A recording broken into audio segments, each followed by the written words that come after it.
Olá, sejam bem-vindos a mais um Bahia da Gente. Eu sou Fernanda Blanco e hoje eu tenho a alegria de receber essa dupla que traz alegria para a gente. Sejam bem-vindas, Luísa e Laili, ao Bahia da Gente. Muito obrigada! Obrigada! Muito obrigada pelo Meninas, convite. É uma felicidade para a gente estar aqui, estar batendo esse papo, né? E, enfim, conversando sobre assuntos que a gente acha importante e pertinente no momento. o projeto Nariz de Cogumelo, o grupo de vocês, ele teve o start em 2006, somente para conhecer a história dos palhaços. Mas aí depois, em 2008, teve uma mutação para a arte de rua. Como foi isso? Como foi esse processo? Começou só como uma pesquisa e depois vocês ampliaram o projeto. Conta um pouquinho para a gente da história de vocês. Olha, o Nariz de Cogumelo, ele surgiu aí a partir do interesse, né, de um grupo de artistas e amigos que se apaixonaram pela arte do palhaço, da palhaça. A gente fez um curso com o nosso mestre, nosso messier, Alexandre Luiz Casale, que é uma das grandes referências, né, da palhaçaria no Brasil, e é aqui, baiano, mora aqui com a gente, enfim. E ele dá muitos cursos e forma muito palhaços. Então, assim, a gente começou através dele. O meu contato mesmo foi através do curso, porque falavam que o curso era muito bom, porque o curso mexia muito com o corpo, autoconhecimento, mas eu não tinha assim aproximação nenhuma com o universo do palhaço, nem do circo, né? As referências que eu tinha eram referências daquelas assim bem clichê, né? Mas quando entrei no curso, me apaixonei, uma coisa assim, foi arrebatador, né? Assim, e foi um divisor, né, de águas, eu digo assim, tanto para mim quanto para todas as minhas colegas, né, do Nariz de Cogumelo. Mudou a nossa vida tanto artisticamente quanto pessoalmente, porque realmente os ensinamentos do palhaço, a visão, né, de como encarar a vida, como a gente se reconhecer, como, né, trabalhar os nossos erros, enfim. Então, isso fez a gente se apaixonar. Terminou o curso, a gente ficou meio que órfão, né? Porque o nosso messier tinha que seguir a caminhada dele e a gente ficou órfão. E a gente, o que a gente vai fazer, né? Na época, tinham poucas ações ligadas à palhaçaria, e a gente tinha, né, claro, o Circo Piccolino, mas o Circo Piccolino era distante, assim, fisicamente, de onde a gente estava, e aí a gente pensou, como é que a gente pode, né, continuar a estudar?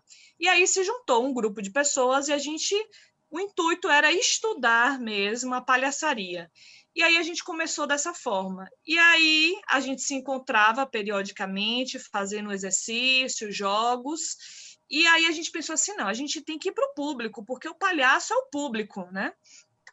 E então fomos atrás do público. Como a grande maioria do grupo era estudante de teatro da Universidade Federal, aqui da Bahia, dentro da universidade tinha projetos de apresentações gratuitas que a pessoa ia lá e se inscrevia.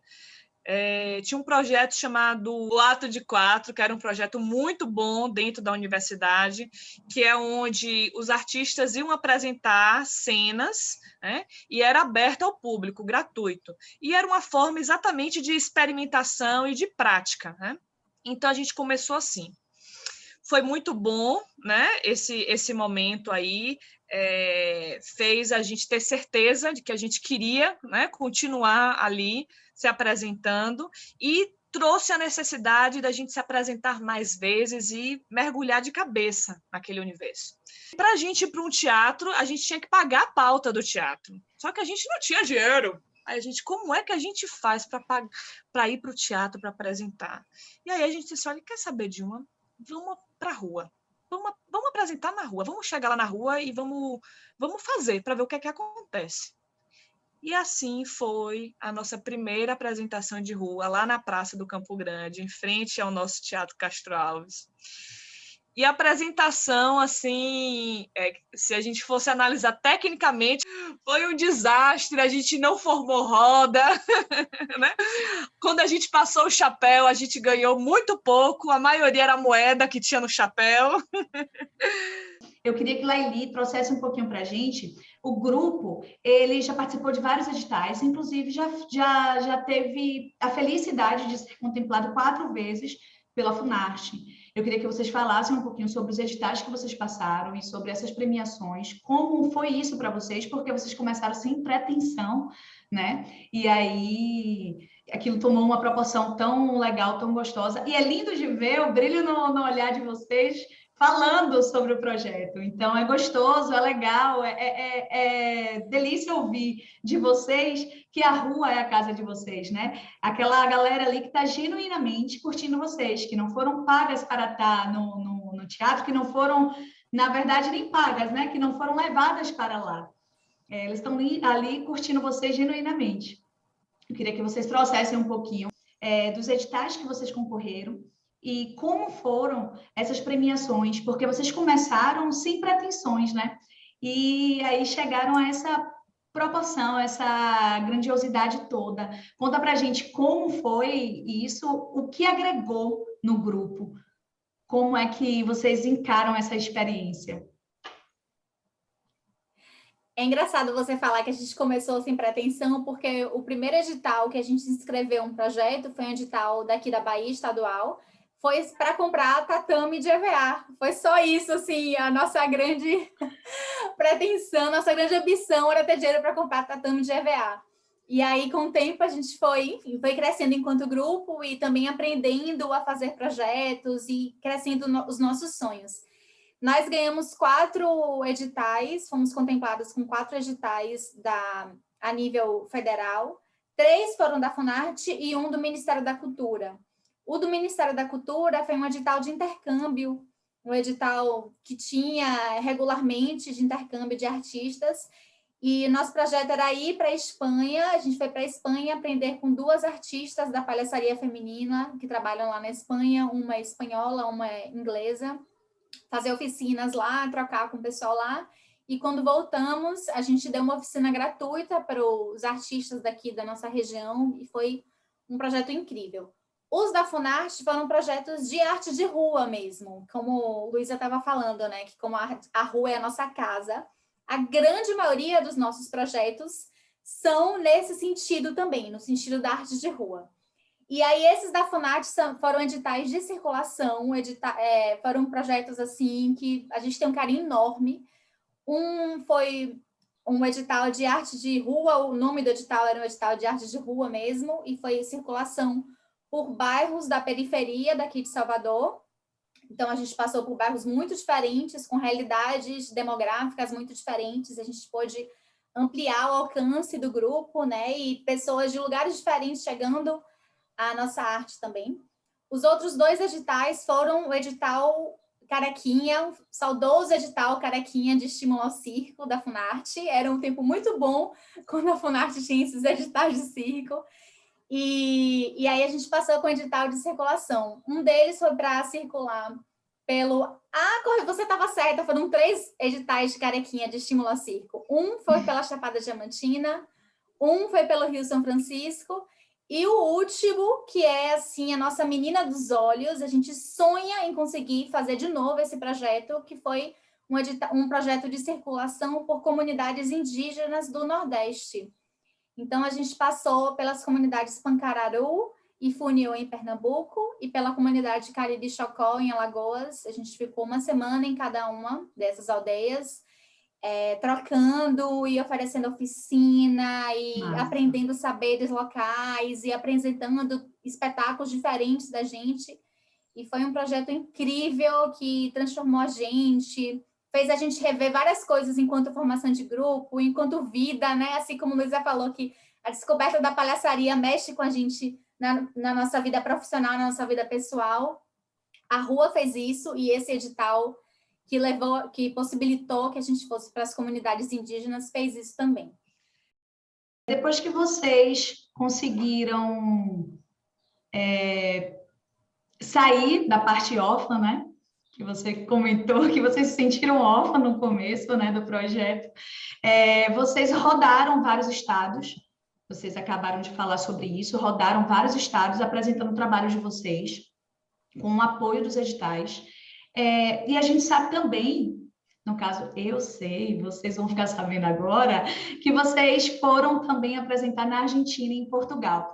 Eu queria que vocês trouxessem um pouquinho dessa história de vocês, saindo aqui da parte estadual para expandir o trabalho de vocês e contasse para a gente como essa experiência, além de todas as outras, mudou o rumo do grupo, mudou. O que é que trouxe de positivo? O que é que vocês pegaram dessas apresentações externas, apresentações de fora e trouxeram para a essência de vocês que já existiam? Porque são outras pessoas, são outros comportamentos, a cultura é diferente, então você chega em um terreno que você realmente não conhece. Você está acostumado a fazer, mas ali são pessoas diferentes, curtindo o seu trabalho. Então, existe a emoção, existe a parte de gratidão de estar conseguindo aquilo com o projeto e existe o aprendizado. Conta um pouquinho para a gente. Não, e são pessoas diferentes mesmo. E na rua isso fala muito alto, porque se fosse uma apresentação em teatro, em espaço fechado, né, numa caixa cênica, como a gente fala, a diferença cultural estaria ali, mas não seria tão gritante que nem é na rua. Como a Luísa falou, né, na rua os códigos não são pré-estabelecidos. A gente firma esses códigos ali ao vivo, entre artista e plateia, né? E a plateia vai obedecer, entre aspas, esses códigos ou não, assim, depende do que vai querer. Então, estando em outro lugar, isso faz muita diferença, realmente. Eu acho que a Argentina foi a primeira oportunidade que a gente teve uma diferença cultural bem significativa, né, Luísa? Assim, dos lugares que a gente costumava apresentar. Depois da Argentina, a gente passou para ir para estados e lugares com realidades culturais diferentes à nossa, que o pessoal daqui de Salvador tem um jeito, né, muito específico do público de lidar com o artista, é mais descolado, é mais desinibido, né? Para quem chega de fora até pode achar meio entrão, assim. Então, a gente estava acostumada com esse jeito do pessoal daqui de Salvador e região. Então, a Argentina, a gente teve esse leve choque. Então, foi uma grande oportunidade de aprendizado para a gente, né? Enquanto palhaças e os músicos também, enquanto artistas em geral de rua, de lidar com uma nova cultura, como seria essa resposta. Teve a barreira do idioma também, porque é uma outra língua. E aí, uma curiosidade é que o espetáculo que a gente levou para a Argentina, o É das Palhaças que eles gostam mais, parte dele é em portunhol, mas é um portunhol bem cara de pau, assim, bem mal feito. E aí, chegando lá, a piada não seria aqui, o nosso portunhol daqui, teria que ser o contrário, sabe? No sentido contrário. Sim. Então, um número que aqui a gente traduz do espanhol para o português, lá a gente traduzia do português para o espanhol. Mas super funcionou, foi uma delícia. A gente participou, a gente apresentou na rua lá todas as vezes, como parte da programação de um festival de artes de rua, palhaçaria e mímica. E foi uma delícia, e a gente fez uma rede com artistas de lá, inclusive um deles a gente trouxe para um festival que a gente faz, o Grande Encontraço de Palhaço. A gente trouxe um desses artistas para a programação do nosso festival, então não só foi um aprendizado, mas a gente pôde firmar uma rede também. E aí, em Portugal, Luísa, conte aí como é que foi. Eu queria falar sobre essa rede, né? A importância, né, da rede de artistas e da união, né? Nós, enquanto artistas, a gente não se profissionaliza e não se cresce individualmente. É necessário ter essa rede, né? E isso na nossa prática no Nariz de Cogumelo é muito forte. Então, ir para a Argentina foi o convite, né, de um grupo argentino que ficou sabendo da gente através de outros artistas, então chamaram a gente para ir para lá. E lá a gente conhece muitos artistas e é muito importante porque a gente vê estilos diferentes, né? Então, tem estilos diferentes de palhaçaria, estilos diferentes de estar na rua. Então, isso repercute quando a gente volta para aqui, para Salvador, no próprio espetáculo, né, da dinâmica do espetáculo, em como a gente se porta, e também na própria criação de projetos, não é? A gente, como Laili falou, a gente tem um projeto que é do festival, que é Em Contrasto de Palhaço, que já teve também edição voltada para a mulher, que foi Em Contrasto de Palhaça, né? Onde a gente bota ali muitos espetáculos de rua, de teatro, de oficina. Então, assim, nós do Nariz de Cogumelo, a gente acredita nessa rede e a gente tenta sempre botar isso aí também dentro dos projetos, porque a gente sabe que é importante fortalecer os artistas locais, não é? E quando a gente diz isso, artistas locais é o quê? É a gente colocar tanto na programação os artistas locais, quanto trazer artistas de fora, para que a gente possa aprender com esses artistas de fora, não é? Claro. E então é isso. Então, assim, quando a gente vai se apresentar em outros lugares, principalmente em festivais, é uma grande oportunidade. Na Argentina, em Portugal também foi da mesma maneira, né? Então, imagine, né? A gente sai daqui e vai para Portugal, fica, né? Tem contato com artistas da Europa, porque vão artistas de vários países, e o público é totalmente diferente também. Então, até mais do que os argentinos, né, Luísa? Até mais frios, assim, do que os argentinos. Muito, muito mais frios, mas, por outro lado, pagam bem melhor. Diga-se de passagem, né? Tem até uma história curiosa, que um dos lugares lá de Portugal, a gente foi, era uma vila, uma vilinha mesmo, né? Porque esse festival de lá se apresentava em diversas cidades, né? E tinha algumas cidades que eram em formato de vila.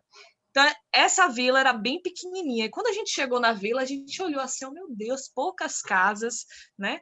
E as pessoas que passavam eram pessoas assim mais velhas, posso dizer assim, né? Pessoas com mais idade, aquele perfil europeu assim, mais velho. E o espetáculo que a gente ia apresentar lá é das palhaças que eles gostam mais. Então, a gente entra em cena numa toalha, só de calcinha e sutiã, amarrado na toalha, entendeu? E a toalha cai. Ixi, já dei spoiler. Bom, então a gente ficou super preocupada. A gente, meu Deus do céu, como é que deve ser essas pessoas daqui? Porque pessoas, assim, idosos e tal, e a gente entrando de toalha, e a gente ficou com medo, né? Mas o espetáculo aconteceu ótimo, o espetáculo redondinho, mas o público mais sério. Mas quando a gente passou o chapéu, minha amiga, as notas assim... euros. Aí a gente, meu Deus, eles gostaram muito! Então, assim, né? Essa referência, né, da reação da plateia, né? E, enfim. Então... Massa. É muito importante ter esses intercâmbios, né? Sim, com certeza. Meninas, a gente vai para um pequeno intervalo e já a gente volta. Vocês que estão assistindo, não saiam daí que a gente já volta.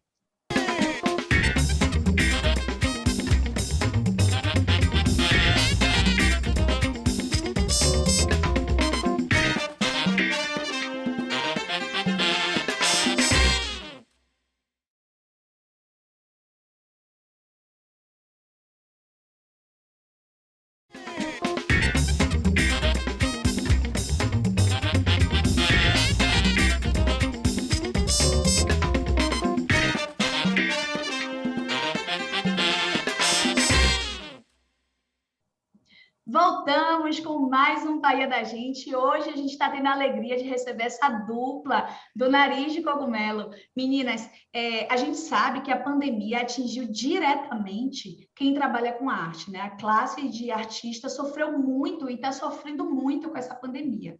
E pelo relato de vocês, que trabalham diretamente com a rua, diretamente com o calor humano, com aquela recepção genuína do povo da rua, como está sendo para vocês essa nova fase que a gente está vivendo?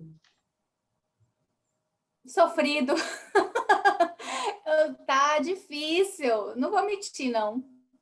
Tá bem...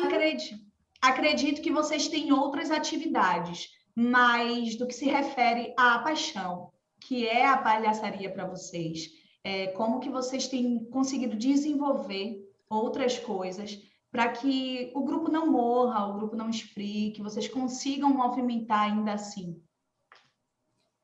A gente experimentou fazer algumas coisas nesse mais de um ano, né, de pandemia. A gente fez algumas participações enquanto palhaças, né, falando assim, em projetos de parceiros nossos, de amigos nossos.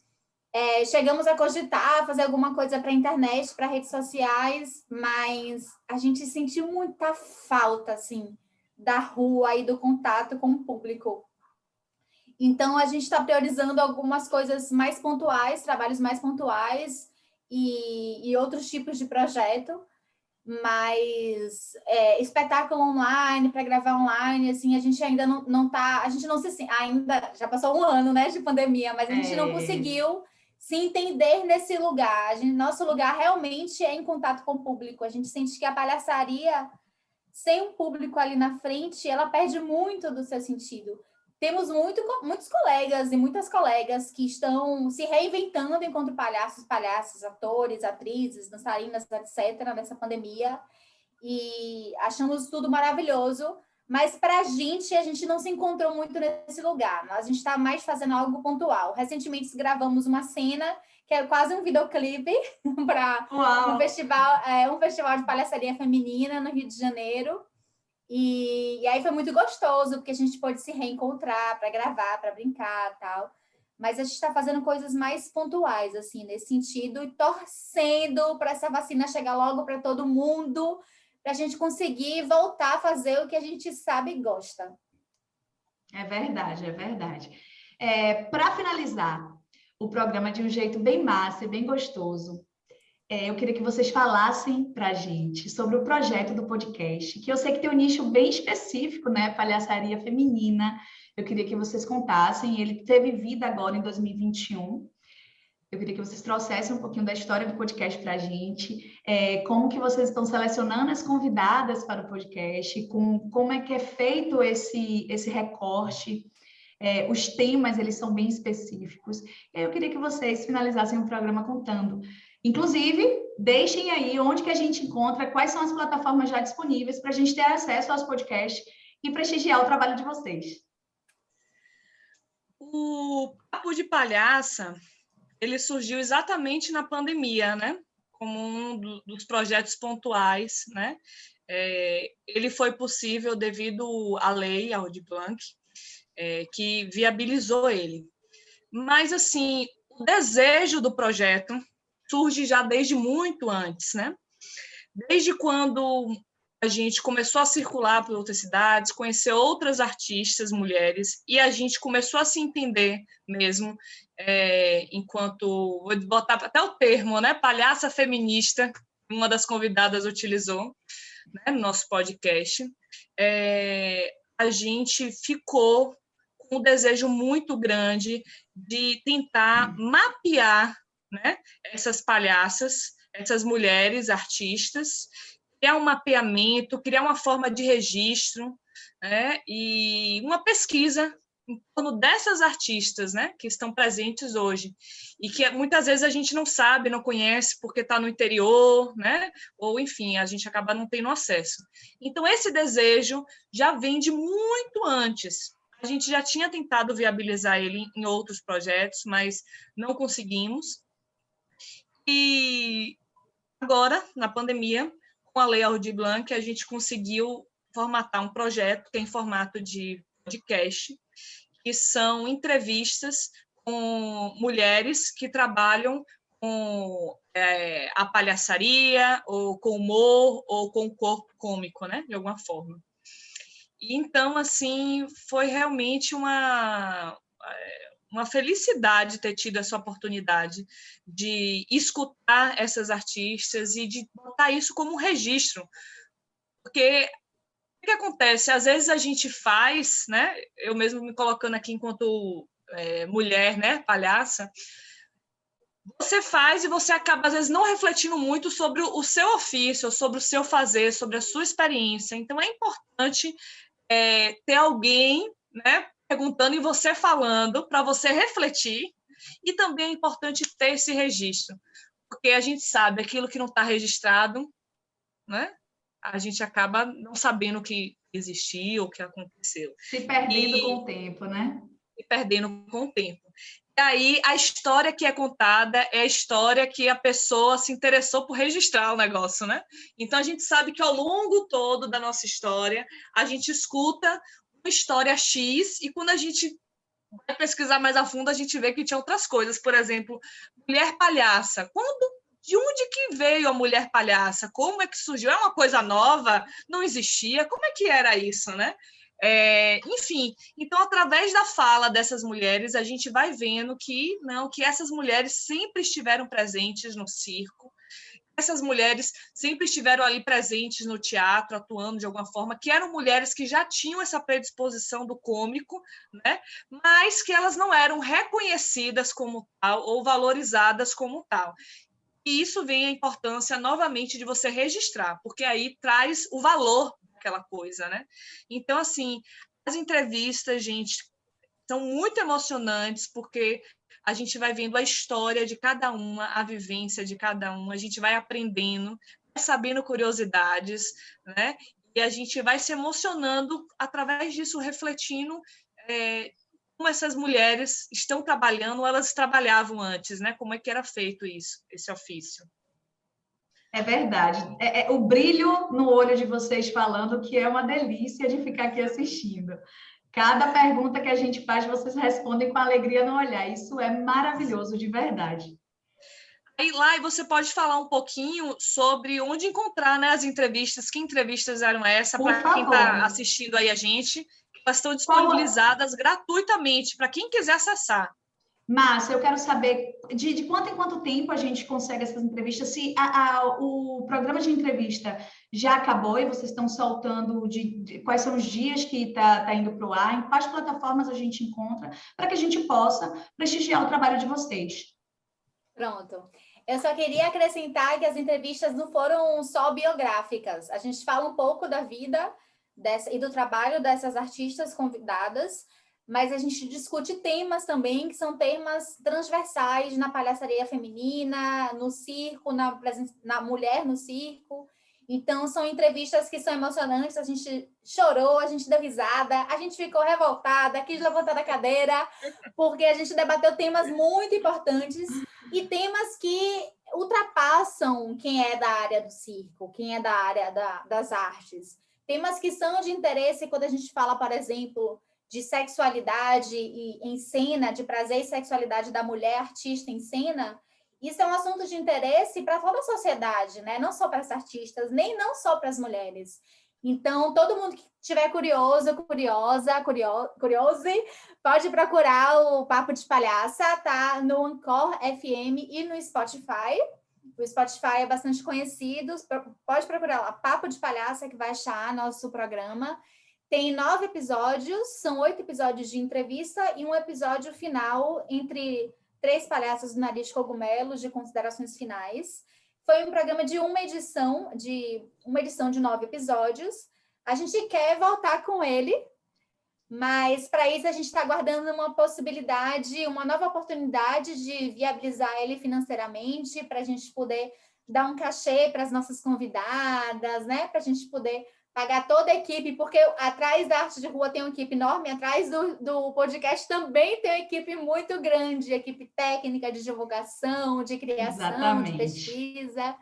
Então, a gente quer muito voltar, porque a gente quer falar mais com essas mulheres e falar com outras mulheres também. Então, perfeito, Papo de Palhaça no Spotify. Perfeito. Meninas, eu quero agradecer a presença de vocês terem aceitado o convite. Quero parabenizar, através de vocês, todo o grupo, né? Que vocês são 6, não é isso?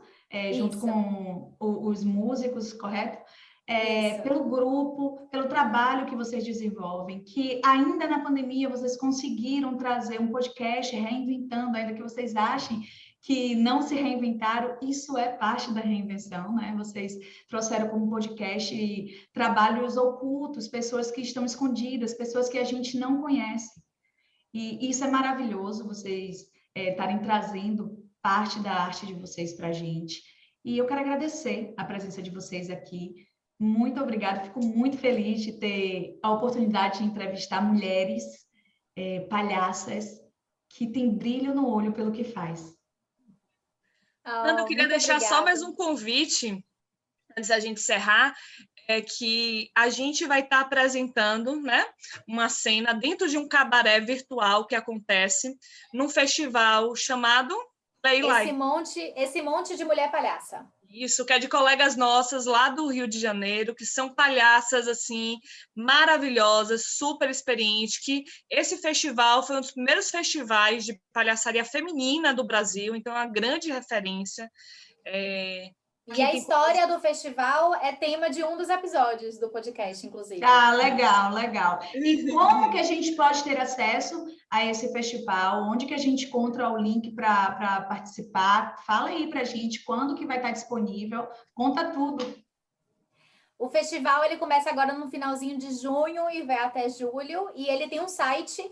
Vocês procurarem lá esse monte de mulher palhaça. Vocês vão achar o site do festival e vai ter o link para os vídeos e para os cabarés, espetáculos, tudo. Esse link também fica disponível no perfil do Instagram de vocês? Vocês vão deixar lá disponível? A gente vai deixar Pronto, lá. Perfeito.